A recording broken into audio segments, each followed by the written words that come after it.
E20 petrol పై ఎలాంటి అధ్యయనం లేకుండా దేశ ప్రజలపై ప్రయోగించారని ఆక్షేపించారు ఆప్ జాతీయ కన్వీనర్ అరవింద్ కేజ్రీవాల్. నిజంగా స్టడీ జరిగి ఉంటే ఆ రిపోర్టు బయట పెట్టాలని డిమాండ్ చేశారు. ఒక్కో మంత్రిత్వ శాఖ ఒక్కో మాట చెబుతోందని, మైలేజ్లు పడిపోయి వాహన ఇంజిన్లు నాశనమవుతున్నాయని ఆరోపించారు. E20కి వ్యతిరేకంగా ఢిల్లీ కాన్స్టిట్యూషనల్ క్లబ్లో కేజ్రీవాల్ అధ్యక్షతన టౌన్ హాల్ జరిగింది. ఆన్లైన్, ఆఫ్లైన్ కలిపి ఇందులో 6 లక్షల మంది వరకు పాల్గొన్నట్టు ఆప్ వర్గాలు వెల్లడించాయి. E20 పెట్రోల్కు వ్యతిరేకంగా దాఖలు చేసిన పిటిషన్పై 2 లక్షల మంది సంతకాలు చేసినట్టు తెలిపాయి. ఈ నెల 4న పాదయాత్రగా ప్రధాని నివాసానికి వెళ్లి ఈ పిటిషన్ను స్వయంగా మోదీకి అందజేస్తానని తెలిపారు కేజ్రీవాల్. అమెరికాతో చేసుకున్న ట్రేడ్ డీల్లో భాగంగానే దేశ ప్రజలపై బలవంతంగా ఇథనాల్ని రుద్దుతున్నారని మండిపడ్డారు కేజ్రీవాల్. लोकल सर्कल्स करके एक संस्था है, उसने देश भर में 45,000 व्हीकल इस्तेमाल करने वालों का सर्वे किया.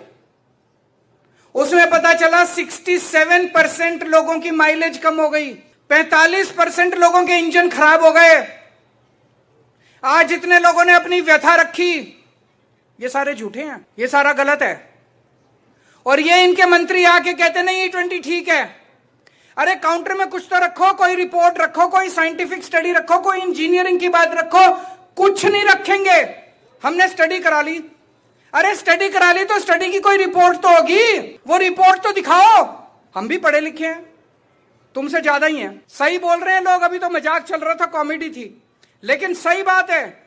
जो लोग इनके खिलाफ आवाज उठा रहे हैं, फायर करा देंगे, ये कर देंगे, वो कर देंगे, इसका मतलब कुछ तो गड़बड़ है. इसका मतलब E20 गड़बड़ है. E20 सही होता तो आमने सामने बैठ के बात करते.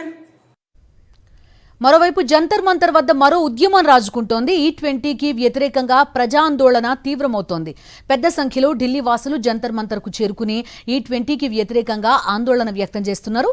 ఈ నెల 3న ఆటో, టాక్సీ వాలాలు ధర్నాలకు పిలుపునిచ్చారు. దీంతో జంతర్ మంతర్ వద్ద భద్రత కట్టుదిట్టం చేశారు ఢిల్లీ పోలీసులు. మరిన్ని అప్డేట్స్ కోసం ఛానల్ ను సబ్స్క్రైబ్ చేయండి. నోటిఫికేషన్స్ కోసం బెల్ ఐకాన్ పై క్లిక్ చేయండి.